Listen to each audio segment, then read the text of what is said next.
Syukur pada Tuhan untuk kita dapat kembali bersama-sama berjumpa dan secara khusus bukan hanya berjumpa antar pribadi dengan orang percaya tetapi berjumpa dengan Tuhan. Mari Bapak Saudara sekalian kita berdoa, kita mempersiapkan diri kita untuk merenungkan kebenaran firman Tuhan. Mari kita berdoa. Bapa di surga, kami bersyukur ya Tuhan atas kesempatan demi kesempatan yang terus Kau berikan kepada kami berkumpul bersama, datang ke hadapan Tuhan, memuji Engkau, memanjatkan doa-doa kami, dan menanti sabda-Mu ya Tuhan. Kiranya Allah Roh Kudus melembutkan hati kami, membentuk hati kami menjadi tanah yang subur, tanah yang gembur, tanah yang siap ditabur oleh firman Tuhan.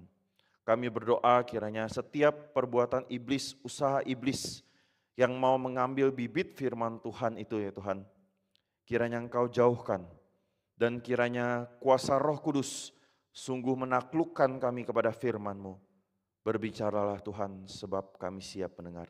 Dalam nama Tuhan Yesus kami berdoa. Amin. Bapak Ibu Saudara sekalian, di dalam banyak kesempatan ketika Tuhan Yesus mengajar, Tuhan Yesus banyak sekali mengajar menggunakan perumpamaan di dalam bentuk cerita. Saudara sekalian, perumpamaan adalah satu bentuk menyampaikan kebenaran secara tidak langsung di dalam satu cerita kiasan. Di dalam beberapa penelitian menyatakan, menegaskan bahwa ternyata satu bentuk kebenaran disampaikan dalam bentuk cerita ini itu adalah satu bentuk yang lebih efektif, lebih bisa masuk kepada pendengar. Maka saudara sekalian ada seperti misalnya TED Talks, kalau kita melihat atau mengikuti TED Talks ya di dalam YouTube atau di dalam platform lainnya, saudara sekalian ada yang mencoba mengukur, menghitung itu 75% yang berbicara itu bentuknya cerita, 25% baru bentuknya data. Saudara sekalian ini satu hal yang sungguh begitu luar biasa bagaimana Tuhan Yesus di dalam hikmat Allah yang luar biasa menyampaikan kebenaran dalam bentuk perumpamaan. Dan salah satu perumpamaan yang akan kita renungkan hari ini yaitu di dalam Lukas 15. Saudara sekalian, Lukas 15 kita bisa kategorikan menjadi satu seri perumpamaan lost and found atau hilang dan ditemukan. Ya, perumpamaan lost and found, perumpamaan hilang dan ditemukan, kita bisa lihat di dalam Lukas 15 itu ada perumpamaan tentang domba yang hilang, lalu kemudian dirham yang hilang, dan tentang anak yang hilang. Perumpamaan-perumpamaan ini sangat kontekstual dengan kehidupan orang saat itu. Sehingga di dalam ketika Tuhan Yesus menyampaikan perumpamaan dalam konteks saat itu, Tuhan Yesus tidak terlalu banyak lagi menjelaskan tentang konteksnya. Karena orang saat itu sangat mengerti konteksnya. Tetapi bagi kita, pembaca yang sudah jauh tahunnya daripada Tuhan Yesus, dan bahkan bukan hanya waktunya berbeda, tempatnya juga berbeda, sosial budayanya berbeda, cara berpikirnya berbeda, kita perlu untuk dijelaskan lebih lanjut terlebih dahulu konteksnya di dalam setiap perumpamaan ini. Apalagi saudara sekalian ini domba yang hilang misalnya.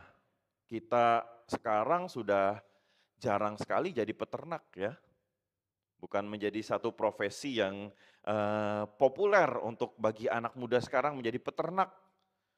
Lalu dirham yang hilang, dirham kita nggak ngerti itu dirham, kita ngertinya rupiah. Ya. Lalu kemudian anak yang hilang, kita mungkin ngerti tentang anak yang hilang. Ada keluarga-keluarga yang anaknya hilang, sampai sekarang ada saudara sekalian. Ada kisah seperti itu, tetapi anak yang hilang ini kenapa? Ini kita perlu lebih lanjut mengerti konteks ini. Dan bukan hanya Tuhan Yesus pandai menyesuaikan konteks dari perumpamaan, tapi Tuhan Yesus juga pandai memberikan kejutan-kejutan di dalam kisah-kisahnya. Banyak plot twistnya. Ya. Kalau kisah yang banyak plot twistnya itu semakin menarik. Ya. Ada penjahat, tetapi kemudian ada harusnya ditangkap, plot twistnya bebas, saudara sekalian. Nah ini kan plot twist yang menarik ya. Kalau kita menyaksikan itu, ini mic-nya masuk atau enggak? Ya, suara saya cukup jelas ya?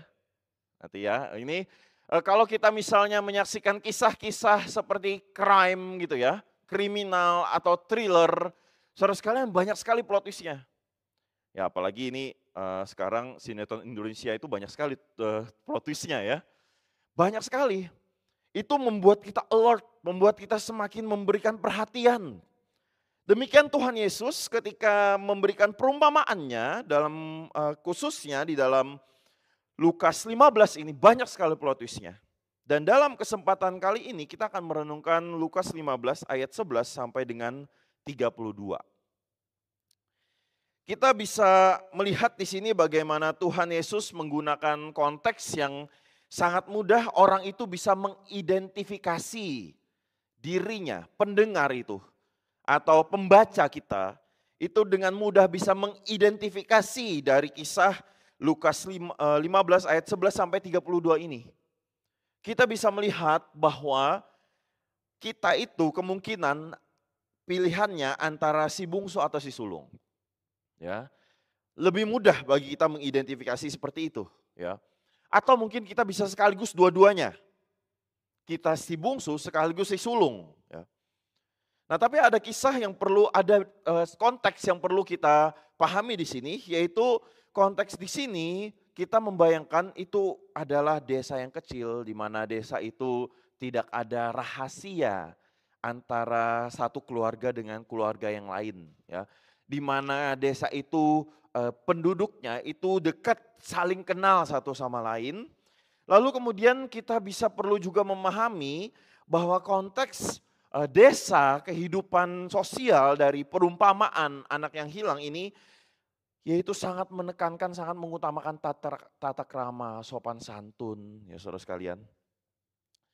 Kita sangat tahu kisah ini di mana Tuhan Yesus membuka kisah ini di dalam satu bukan hanya ini ya, bukan membukanya pada suatu ketika gitu ya, enggak.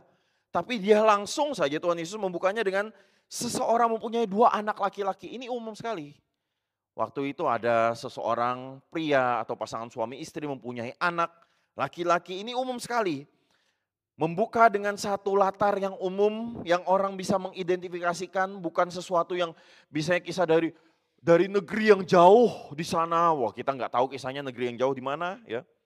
Lalu ayat 12, kata bungsu itu kemudian kepada bapaknya, "Bapak, berikanlah kepadaku bagian harta milik yang menjadi hakku." Nah, ini mulai kejutannya ya. Ini kejutan yang pertama, saudara sekalian. Di dalam kisah ini Tuhan Yesus memberikan kejutan. Pertama, biasa saja kisahnya.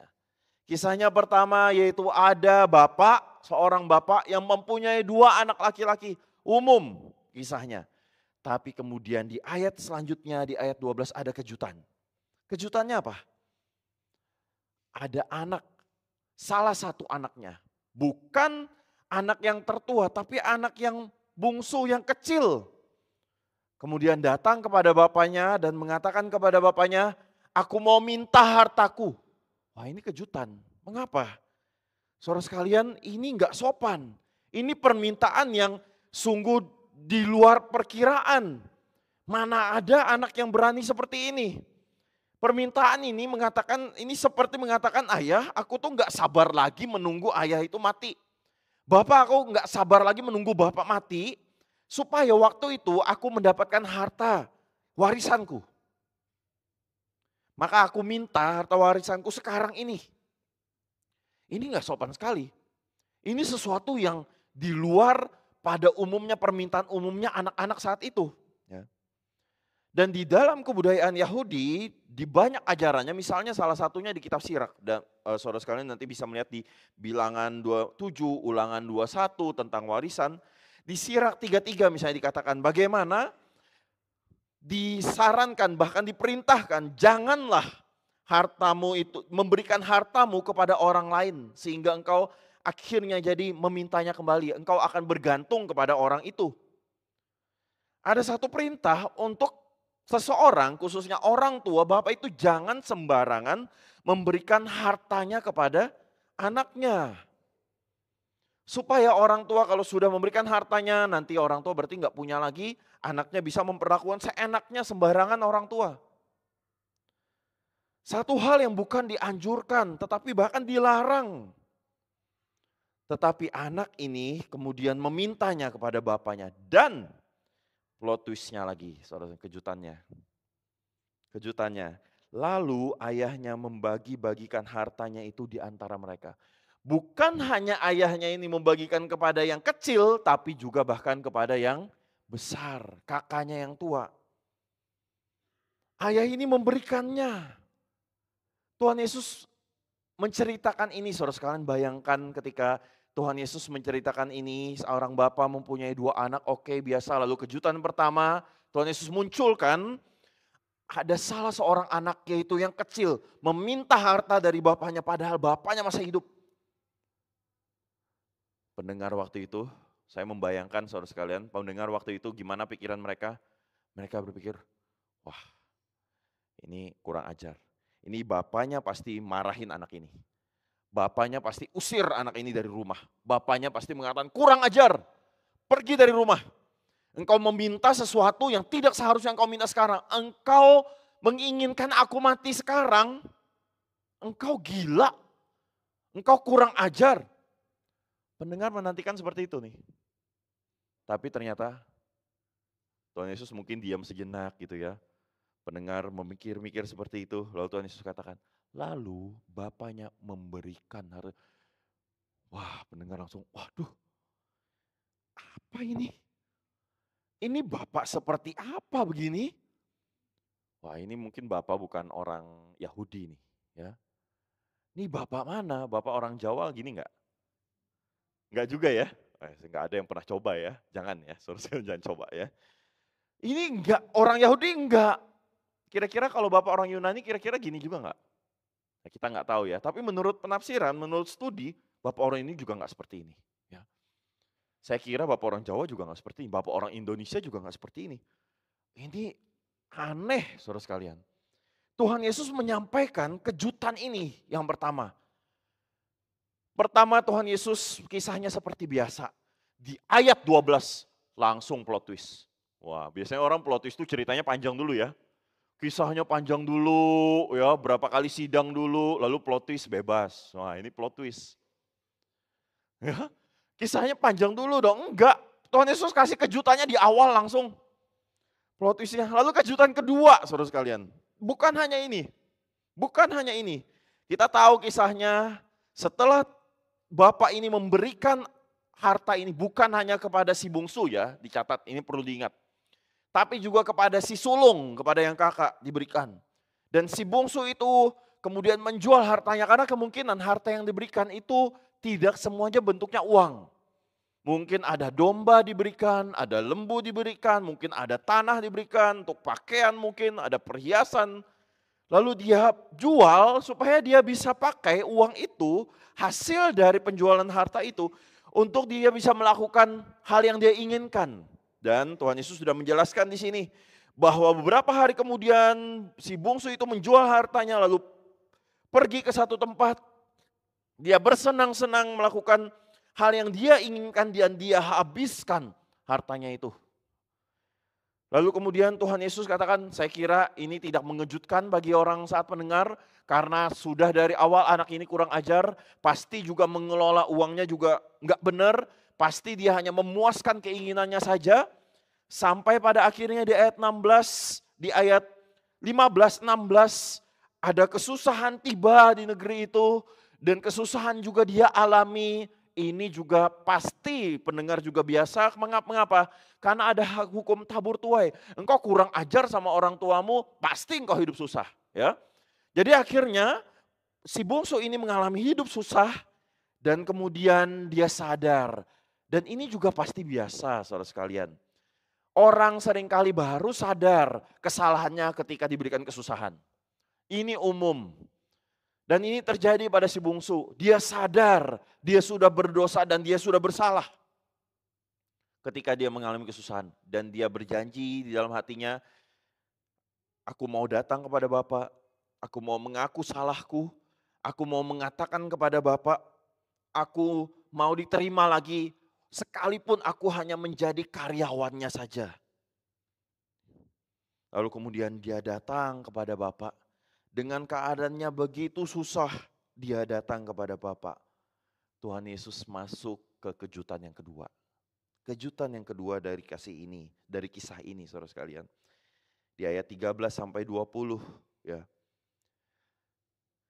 Kejutan yang kedua, ketika anak yang bungsu ini datang dari kejauhan, ternyata sang bapak sudah menunggu di depan.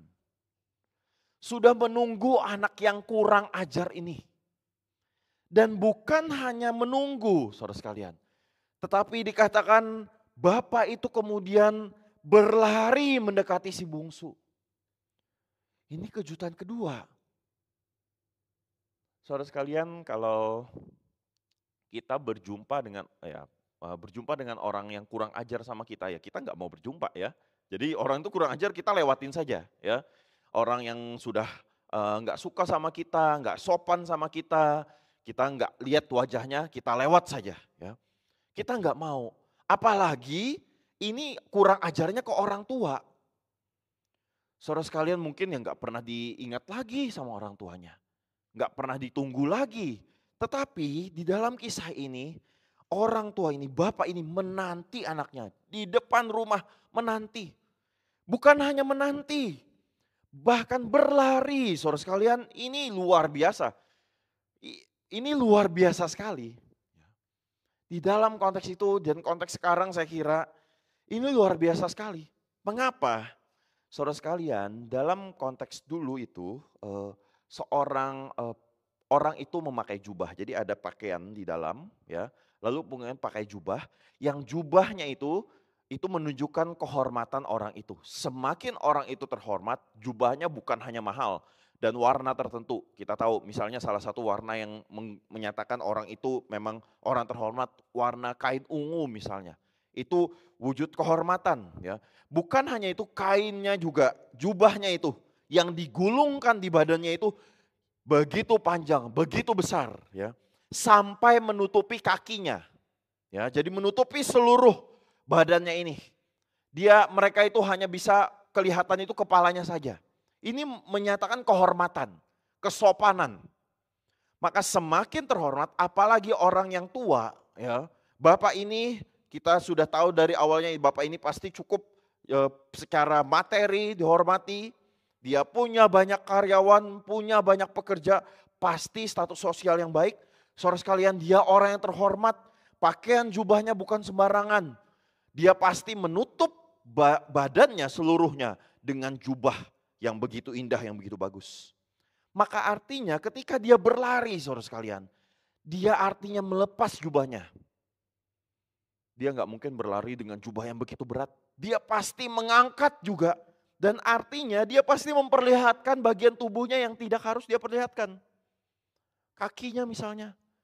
Kalau berlari dengan jubah ya pasti bisa jatuh ya. Dia angkat. Saudara sekalian bayangkan ini kalau perempuan pakai rok gitu ya. Ngangkat lalu lari.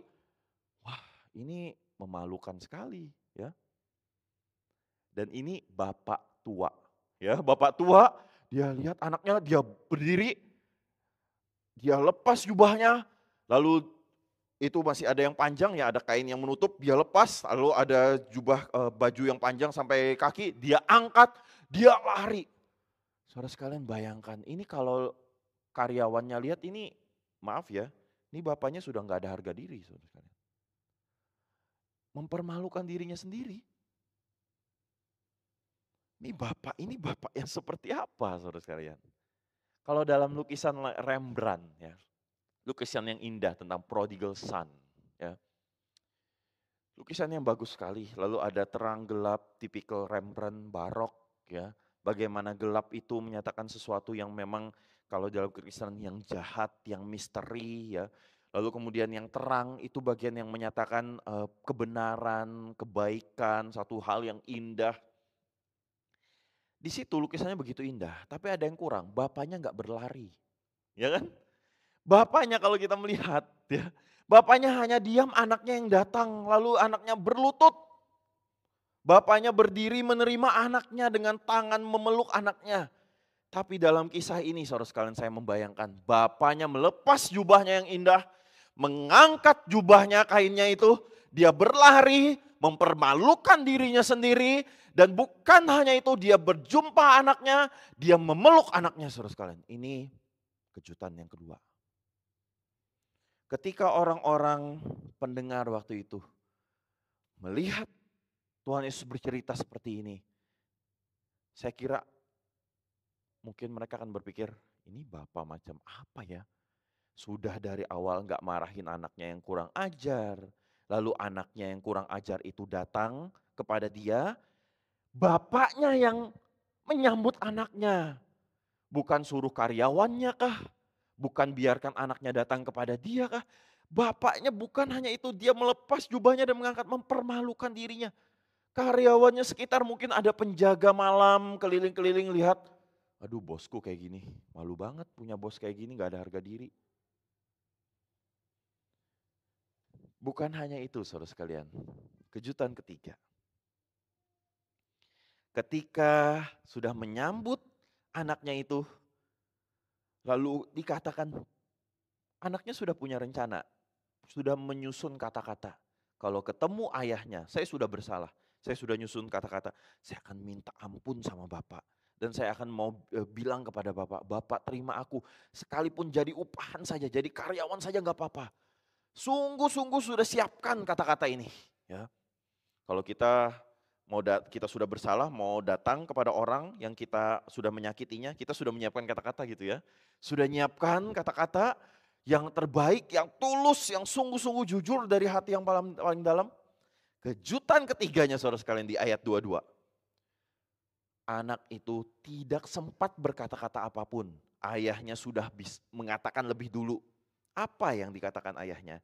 Namun ayah itu berkata kepada hamba-hambanya, lekaslah bawa kemari jubah yang terbaik, pakaikanlah itu kepadanya, kenakanlah cincin pada jarinya dan sepatu pada kakinya. Ayahnya tidak sama sekali membahas kesalahan anaknya. Saudara sekalian, ini bapak yang seperti apa? Kalau kita lihat orang gak dengerin kita ngomong ya. Lalu kemudian karena orang itu gak dengerin kita ngomong, nasihat kita, masukan kita, lalu orang itu jadi mengalami kesusahan. Biasanya, sering kali, termasuk saya saudara sekalian, kita akan ngomong kayak gini, tuh kan gak dengerin sih ya. Kalau anak kita lari-lari jatuh, tuh kan sudah dibilang jangan lari, maka itu kamu jatuh. Bisa kita kayak gitu ya. Kita tuh kan gak dengerin sih. Kita sering kali kayak gitu. Sudah bilang itu akan susah, kamu akan susah, kamu sendiri yang menyusahkan diri kamu sendiri. Lalu kesempatan kita marahi, lalu bertobatlah ya. Tetapi bapak ini tidak bahas sedikit pun dosa anaknya. Bahkan tidak mendengar, tidak mau dengar, tidak perlu dengar kata-kata penyesalan dari anaknya. Bapak ini langsung saja memerintahkan karyawannya, hambanya, ambil jubah yang terbaik, cincin, sepatu. Adakan perayaan besar. Ini artinya apa? Penerimaan tanpa syarat, saudara sekalian. Bahkan sebelum anaknya meminta pengampunan. Ini pemulihan kehormatan anaknya. Saudara sekalian, bukan hanya itu, yang terakhir saudara sekalian. Ini plot twist yang terakhir.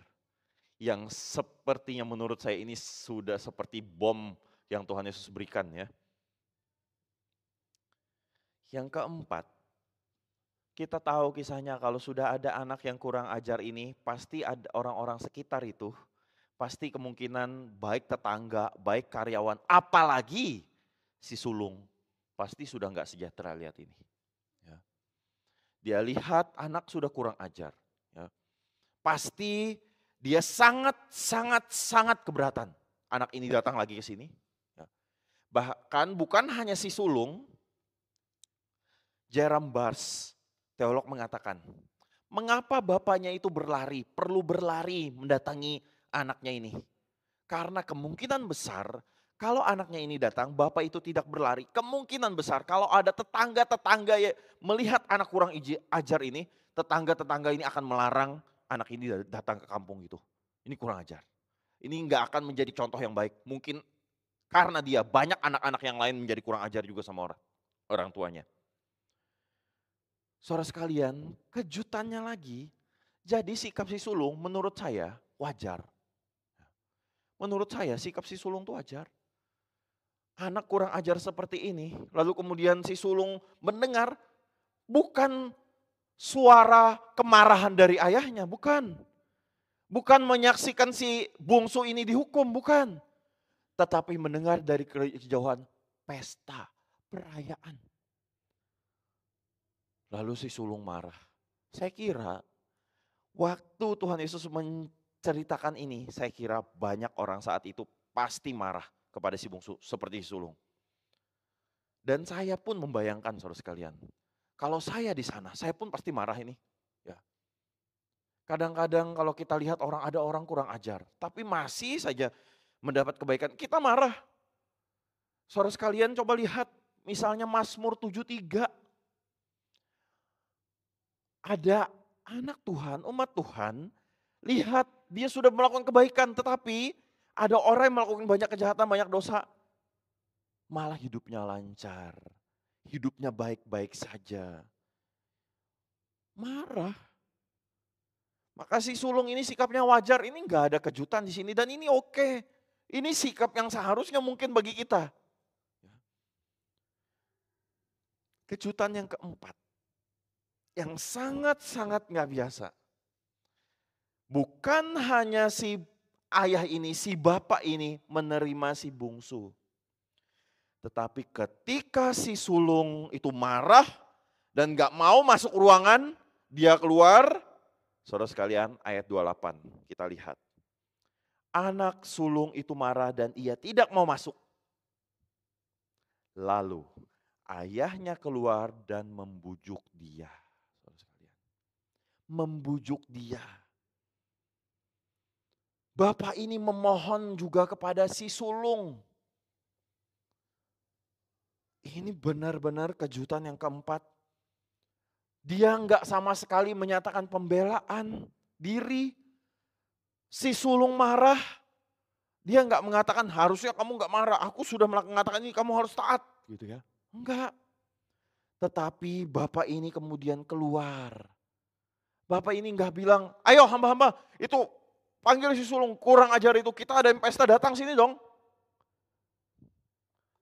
Tapi bapak ini sendiri keluar datangin si sulung ini dan membujuk dia, memohon kepada si sulung ini, saudara sekalian.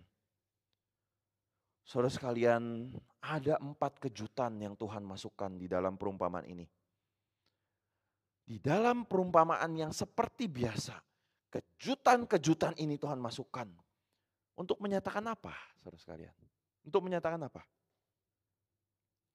Menyatakan, saudara sekalian, Darrell Bock menafsirkan seperti ini.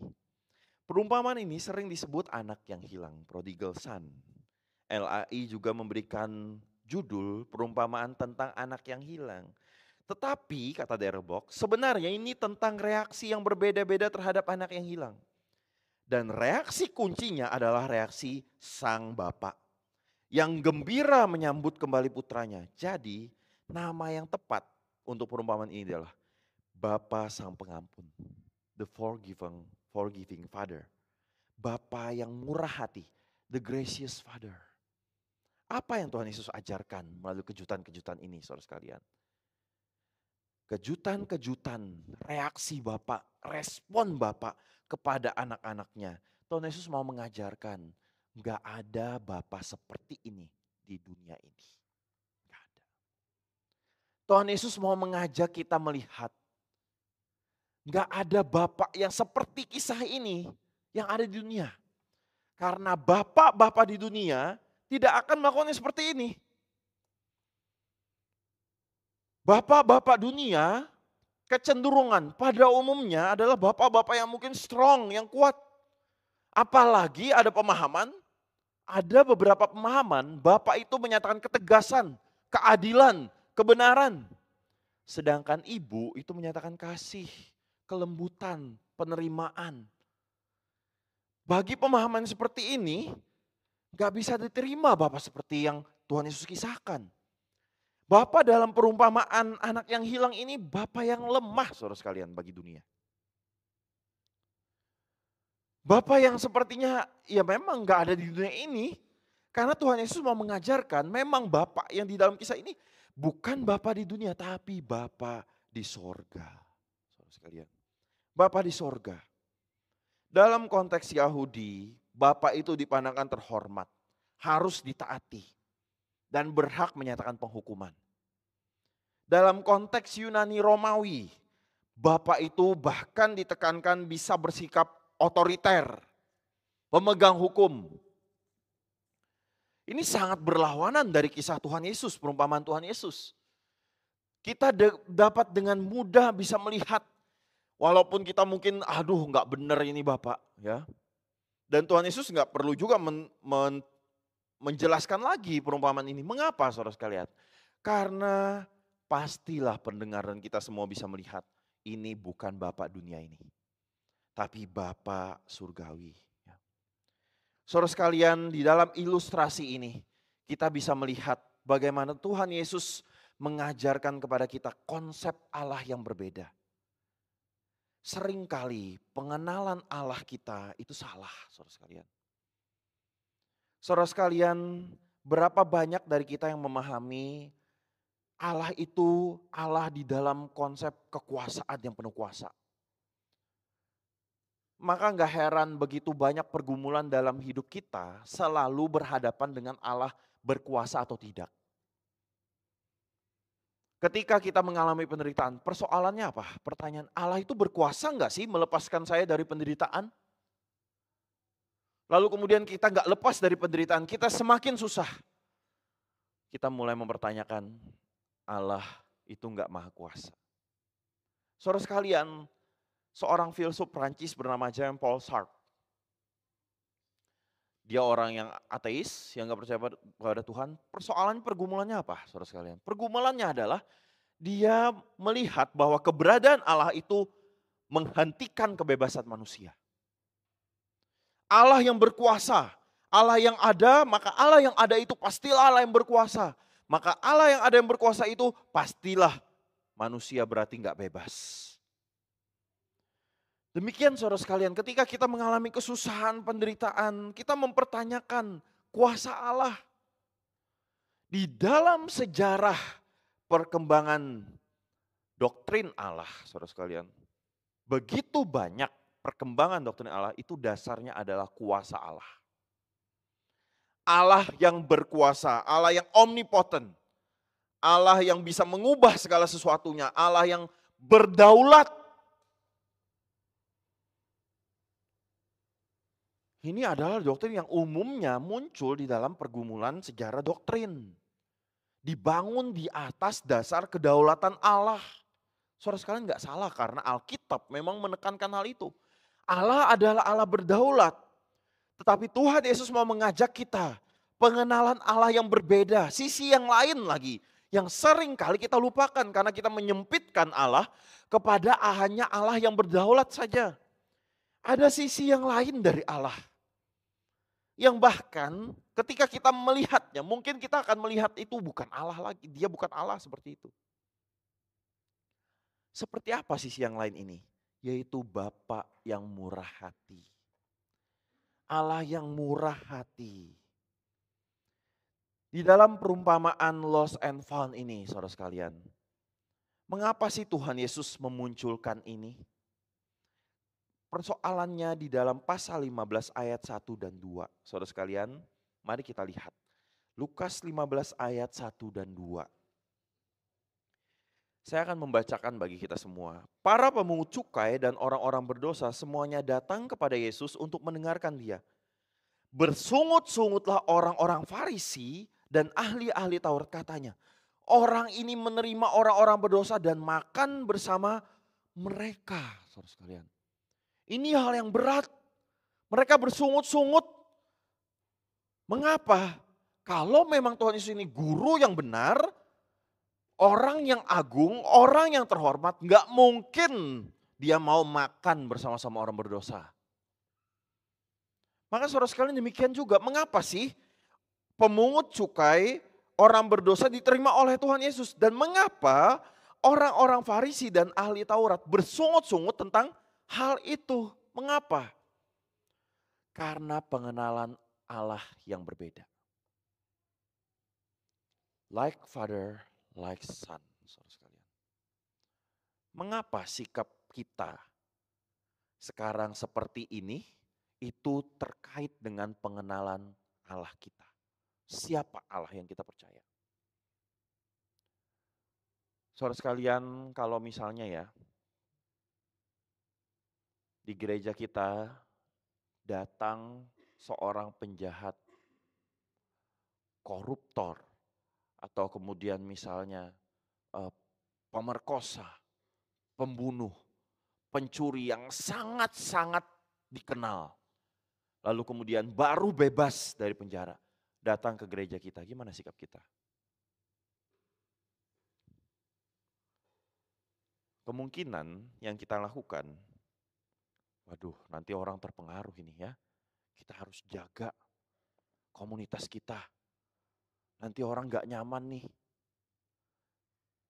Saudara sekalian, sikap kita itu ditentukan bagaimana pengenalan kita akan Allah. Seperti apa pengenalan kita akan Allah? Sikap orang Yahudi, khususnya orang Farisi dan ahli Taurat, terkait dengan pengenalan Allah mereka. Ada yang mengenal Allah itu Allah yang adil, Allah yang benar. Pastilah dia menyatakan keadilan kepada orang berdosa. Maka ketika orang berdosa diterima Tuhan, berat sekali rasanya. Ada yang menyatakan mempunyai pengenalan Allah yang kasih, yang menerima segala macam orang, termasuk menerima orang LGBTQ dan seterusnya. Seorang dan juga orang-orang kelompok orang-orang berdosa yang terkenal semuanya, diterima semuanya. Siapapun boleh datang kepada Tuhan. Itu terkait dengan siapa Allah bagi mereka, saudara sekalian. Siapa Allah bagi kita? Like father, like son, saudara sekalian. Kita mungkin berpikir itu mungkin bisa tidak sadar. Gak selalu doktrin Allah yang kita pahami itu kita bisa nyatakan dengan sangat jelas. Aku percaya kepada Allah seperti ini, seperti ini, seperti ini. Gak selalu seperti itu. Tapi sikap kita menyatakan seperti apa Allah yang kita percaya. Siapa Allah yang kita percaya. Saudara sekalian, dalam Yohanes 8 ayat 44. Orang-orang Yahudi datang kepada Tuhan Yesus. Lalu Tuhan Yesus mengatakan ini. Ya, Bapamu adalah iblis. Mengapa? Karena engkau pendusta seperti bapamu pendusta. Like father, like son. Di dalam 1 Yohanes 3 ayat 10. Tuhan Yesus mengatakan, firman Tuhan mengatakan melalui Rasul Yohanes. Karena Bapa kita kasih, maka kita harusnya menyatakan kasih kepada sesama kita, saling mengasihi di dalam kebenaran. Saudara sekalian, di dalam perumpamaan Bapa yang murah hati ini, digambarkan Allah adalah Allah yang aktif merendahkan diri. Allah yang sangat menantikan pertobatan orang berdosa. Apakah ini hanya ada di dalam perjanjian baru? Enggak. Sejak dalam perjanjian lama, Allah yang seperti ini sudah ada, saudara sekalian. Kita buka Keluaran 34 ayat 6. Keluaran 34 ayat 6. Dikatakan, Tuhan, Tuhan, Allah penyayang dan pengasih, panjang sabar, berlimpah kasih dan kesetiaannya, yang meneguhkan kasih setianya kepada beribu-ribu orang, yang mengampuni kesalahan, pelanggaran dan dosa.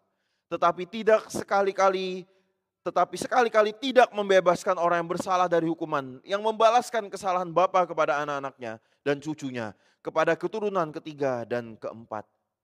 Mazmur 145 ayat 8 sampai 9. Tuhan itu pengasih, penyayang, panjang sabar, besar kasih setianya. Tuhan itu baik kepada semua orang dan penuh rahmat terhadap segala yang dijadikannya.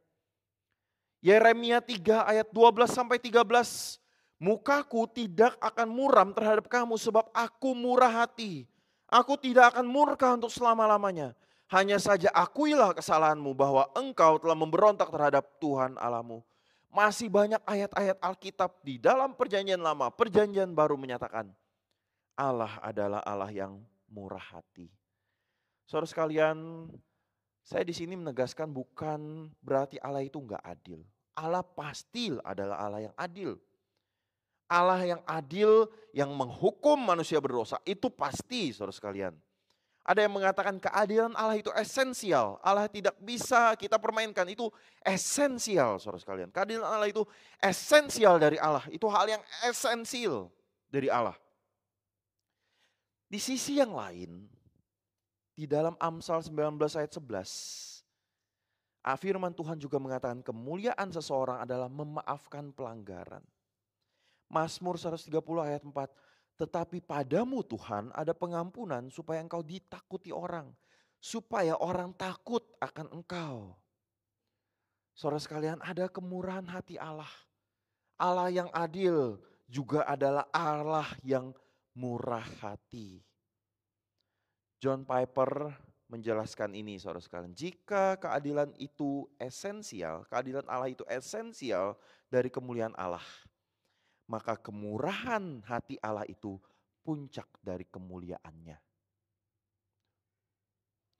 Jika keadilan Allah itu esensial dari kemuliaan Allah, maka kemurahan hati Allah itu adalah puncak dari kemuliaannya. Dan puncak dari kemurahan hati Allah itu adalah Tuhan Yesus Kristus sendiri, saudara sekalian. Saudara sekalian, Allah adalah Allah yang adil. Allah juga Allah yang penuh kasih, bermurah hati kepada kita sekalian. Seringkali ketika kita memahami Allah yang adil, maka kita condong, kita sangat-sangat takut akan hukuman Allah. Dan seringkali ini yang mungkin menggerakkan kita. Kita tidak mau berdosa karena kita tidak mau dihukum Allah. Kita bertobat datang kepada Tuhan karena kita takut akan hukuman Allah, takut akan keadilan Allah, saudara sekalian. Tetapi Alkitab menyatakan, pertobatan sejati seharusnya bukan karena takut hukuman Allah. Agama-agama lain mengajarkan itu. Agama-agama lain mengajarkan, jangan berbuat dosa, jangan melawan Tuhan, maka Tuhan akan hukum. Akan ada neraka, akan ada hukuman Tuhan. Agama lain mengajarkan seperti itu. Kalau kita takut, kita itu berbuat baik, tidak mau melawan Tuhan karena kita takut dihukum Tuhan, apa bedanya orang Kristen dengan agama lain? Alkitab, kekristenan bukan hanya mengajarkan itu. Alkitab mengajarkan juga Allah adalah Allah yang murah hati. Justru kemurahan hatinya lah yang harusnya mendorong kita untuk tidak jatuh dalam dosa. Mengapa kita datang kepada Tuhan, bertobat kepada Tuhan? Apakah karena kita takut hukuman Tuhan? Atau karena kita menghormati, menghargai kemurahan hatinya? Tidak ada seorang pun dari kita yang bisa menyatakan diri kita sempurna. Kita mungkin tidak membenci Allah, tapi kita mungkin seringkali suam-suam kuku di dalam kasih kepada Tuhan. Allah di dalam kemurahan hatinya tetap menunjukkan kasihnya kepada kita. Saudara sekalian, dari awal penciptaan dan di dalam manusia jatuh dalam dosa, sampai penebusan, sampai nantinya kita berjumpa dengan Tuhan. Setiap hal ini Tuhan menyatakan kemurahan hatinya. Tidak ada seorang pun yang tidak mengalami kemurahan hati Allah. Saudara sekalian, di dalam penciptaan jelas kita bisa lihat Allah mencipta kita karena kemurahan hatinya. Dia mau mencipta kita yang tidak perlu ada, tidak harus ada tanda petik, tidak harus ada. Dia mengikat dirinya dengan kita dan menciptakan kita seolah-olah supaya dia ada tanggung jawab. Ada kewajiban untuk memperhatikan kita. Itu wujud kemurahan hati Allah. Di dalam dosa manusia terus berdosa mengecewakan Tuhan. Kita sampai sekarang masih bergumul di dalam dosa kita dan terus mengecewakan Tuhan. Tetapi Tuhan terus memberikan kita kesempatan. Kesabarannya begitu luar biasa. Memberikan kita kesempatan datang kembali ke hadapan Tuhan, bertobat kepada Tuhan. Wujud kemurahan hati Allah. Tuhan Yesus hadir di tengah-tengah dunia ini, menebus kita. Apa tujuan inkarnasi? Menyatakan puncak kemurahan hati Allah itu, puncak kemuliaan Allah. Dan sampai kita berjumpa dengan Tuhan, setiap langkah sejarah umum maupun sejarah hidup kita pribadi adalah wujud kemurahan hati Allah. Apa yang menggerakkan kita datang ke hadapan Tuhan, bertobat dan percaya kepada Kristus?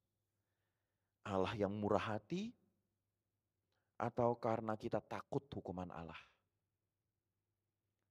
Saudara sekalian, seringkali kita datang kepada Tuhan hanya ketika Tuhan menyatakan penghukumannya. Sayang sekali, sedih sekali saudara sekalian. Marilah kita sungguh-sungguh hidup penuh syukur karena Tuhan menyatakan kemurahannya kepada kita. Seorang teolog bernama Jurgen Moltmann. Saya sudah kisahkan ini di dalam PAPD. Jurgen Moltmann adalah seorang teolog yang salah satu teolog yang juga dipakai menjadi berkat bagi banyak orang, ya. Khususnya ketika dia menyatakan tentang salib Kristus dan kasih dan pengharapan di dalam Kristus.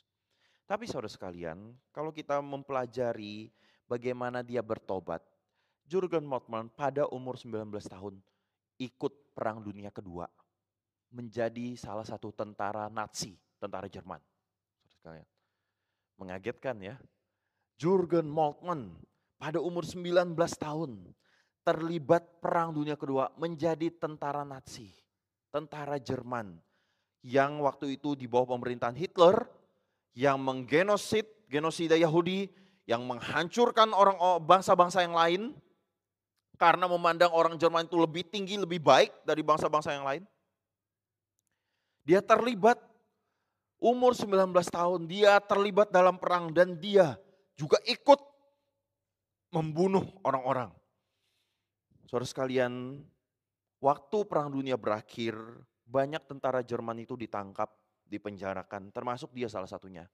Dia dipenjarakan dengan teman-temannya yang lain, kelompoknya itu di Skotlandia. Berbulan-bulan dia dipenjarakan, lalu tibalah saat di mana kemudian salah satu dari program penjara itu supaya membuat orang-orang tentara ini menyesal dan itu sebagai wujud juga penghukuman bagi mereka. Pada September 1945, setelah beberapa bulan itu kemudian mereka dipenjarakan di situ. Mereka dibawa ke satu ruangan di mana di ruangan itu dipajang foto-foto siksaan yang dilakukan oleh tentara Jerman Nazi.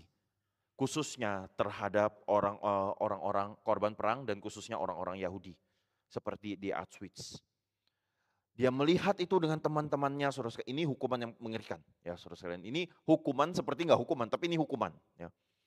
Ketika Moltmann melihat itu dan teman-temannya, mereka semua terdiam.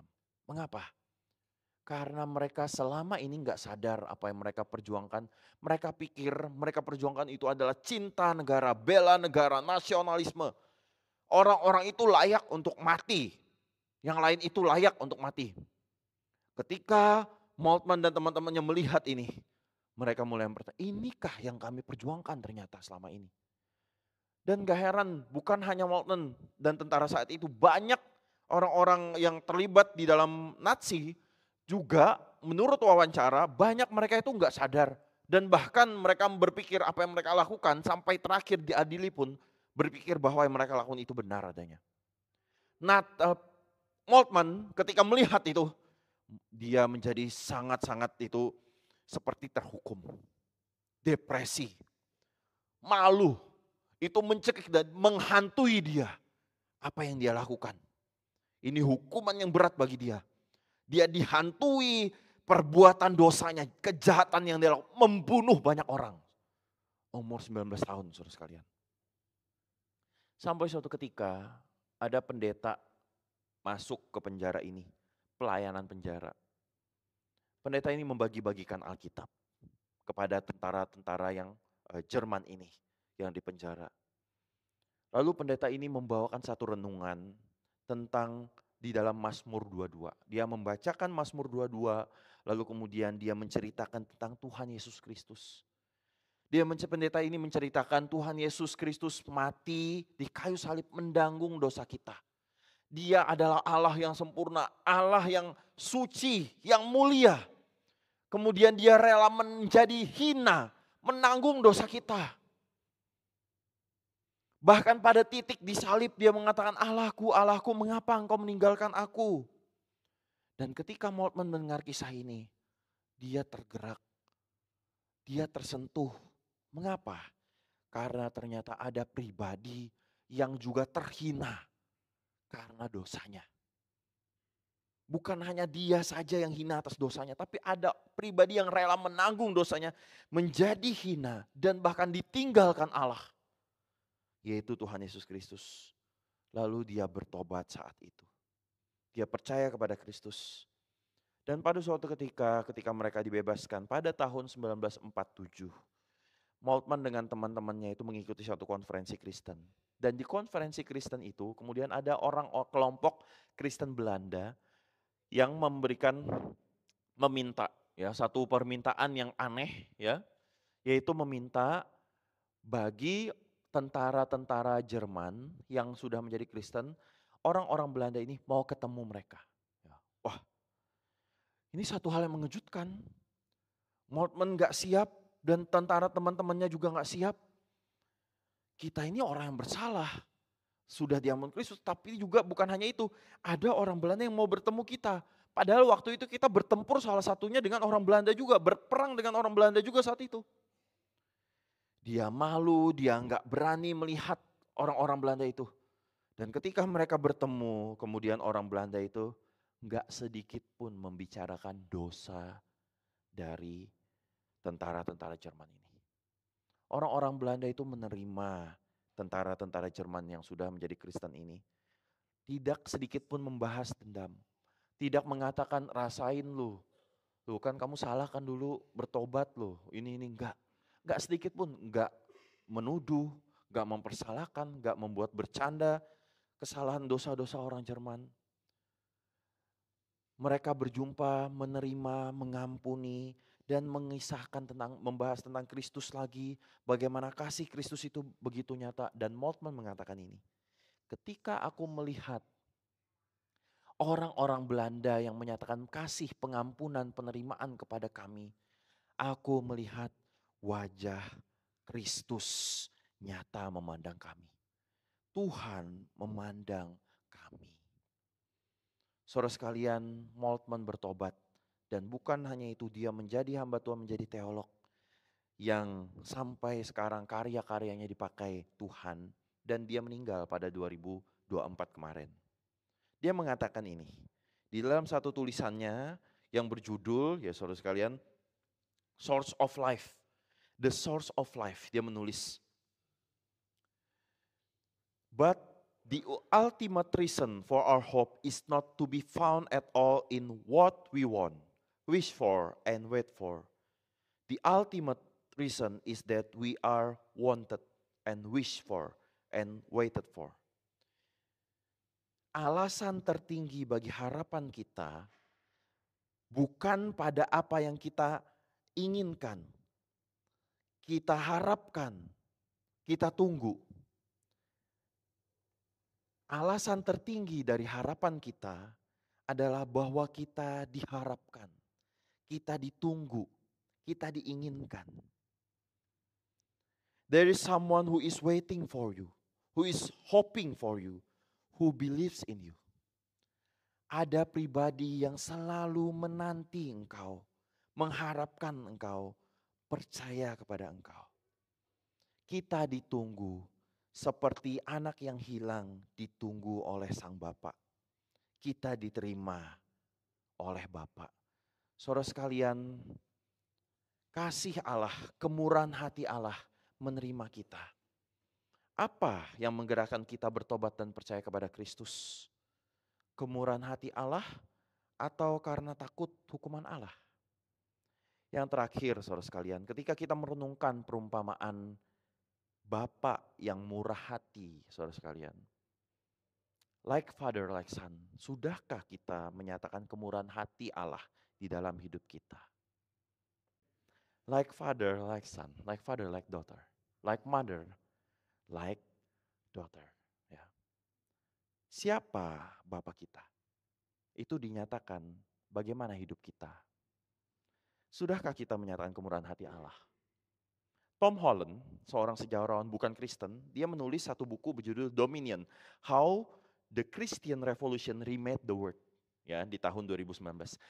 Dominion, bagaimana revolusi Kristen itu menata ulang, menata kembali dunia.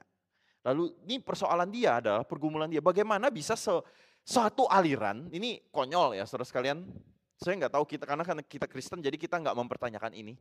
Tapi pergumulan dia bukan orang Kristen, tapi dia melihat Kristen begini, bagaimana satu aliran kepercayaan yang diawali, yang diinspirasikan, yang digerakkan oleh seorang penjahat yang di kayu salib, oleh kekaisaran Romawi di zaman kuno, bisa memberikan pengaruh begitu besar sampai sekarang. Ini cara pandang orang yang bukan Kristen ya. Bagaimana melihat satu aliran ini yang sebenarnya terinspirasi oleh atau digerakkan, didorong oleh seorang penjahat di kayu salib, dan itu pun di masa kuno, di zaman kekaisaran Romawi, masih bisa berpengaruh sampai sekarang. Itu pertanyaannya di awal bukunya. Lalu dia mencoba mempelajari pengaruh-pengaruh kekristenan. Bagaimana ya? Kekristenan itu mempunyai dampak pengaruh yang sangat transformatif. Bukan hanya satu negara tertentu, tapi katanya dunia, saudara sekalian, sampai sekarang.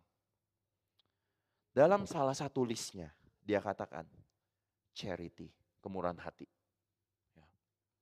Kemurahan hati salah satu poinnya. Tom Holland mencatat di dalam masa pemerintahan Kaisar Julian, itu tahun 362, keponakan dari Konstantin, the first emperor of Rome yang menyatukan Roma. Waktu itu di Galatia, kita tahu ya surat Galatia. Di Galatia, waktu itu pemerintahan kekaisaran Romawi menguasai daerah itu, ada kuil-kuil dewa-dewi yang di situ, yang harusnya disembah, yang harusnya diperhatikan, itu ternyata terbengkalai. Terbengkalai nggak diperhatikan, mengapa? Ya, karena banyak orang tidak lagi percaya kepada dewa-dewi di Galatia, saudara sekalian. Mengapa mereka nggak percaya lagi kepada dewa-dewi?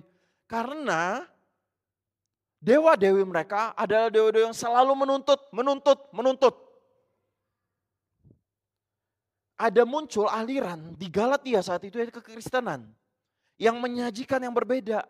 Orang-orang Kristen di Galatia menunjukkan kemurahan hati, menolong orang yang susah, menolong orang yang kelaparan, menolong para janda, menolong para yatim.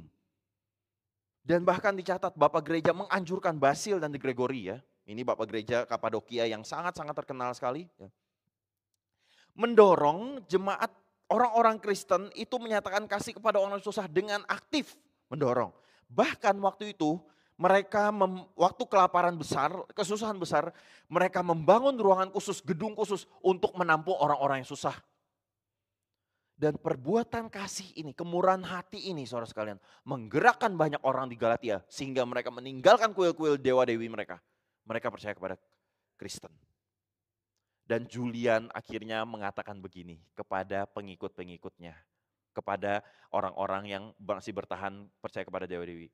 Para imam dan para pengikut, marilah bermurah hati satu sama lain. Ikuti itu orang-orang Kristen yang menyatakan kemurahan hati. Kemurahan hati itu sangat mengakar, ciri khas dari orang Kristen. Saudara. Mengapa? Karena kita punya Bapa yang murah hati. Bapa yang murah hati. Dan puncak kemurahan hati Allah adalah Yesus Kristus. Dalam Roma 8 ayat 32, Ia yang tidak menyayangkan anaknya sendiri, tetapi yang menyerahkannya bagi kita semua. Bagaimana mungkin Ia tidak mengaruniakan segala sesuatu kepada kita bersama Dia? Kita ini siapa? Kita ini musuh Allah, tapi mendapat kemurahan hati Allah. Kita yang harusnya dihukum. Kita ini anak yang kurang ajar, saudara sekalian. Bahkan kita musuhnya yang mengecewakan dia, tapi kita menerima kemurahan hati Allah. Dan apa yang Allah perintahkan kepada kita? Bukan hanya kasihilah sesamamu, bukan hanya kasihilah Allah, tetapi dia juga perintahkan, kasihilah musuhmu dan berdoalah bagi mereka yang menganiaya kamu. Karena dengan demikian kamu menjadi anak-anak Bapamu di surga. Like father, like son. Mari kita berdoa. Bapa kami surga, kami bersyukur kepada Tuhan atas kemurahan hati-Mu yang begitu besar. Menerima kami yang berdosa yang tidak layak ini Tuhan. Ampuni kami yang terus mengecewakan Engkau. Ampuni kami yang terus mengeluh dan bersungut-sungut kepada hal-hal yang kecil. Dan kami tidak melihat betapa besar kasih setia Tuhan, kemurahan hati-Mu ya Tuhan kepada setiap kami. Ampuni kami ya Tuhan, karena kami hanya datang bertobat kepada Tuhan dan kami disadarkan hanya seringkali, hanya ketika Engkau menegur kami, menghukum kami, dan kami mendapat kesusahan. Ajar kami untuk kami datang kepada Tuhan, bertobat, sungguh-sungguh mencintai Tuhan. Karena Engkau adalah Allah yang murah hati. Dan kami tidak main-main dengan hal itu. Tidak mempermainkan Tuhan karena Engkau Allah yang murah hati. Tolong kami ya Tuhan. Dalam nama Tuhan Yesus kami berdoa. Amin.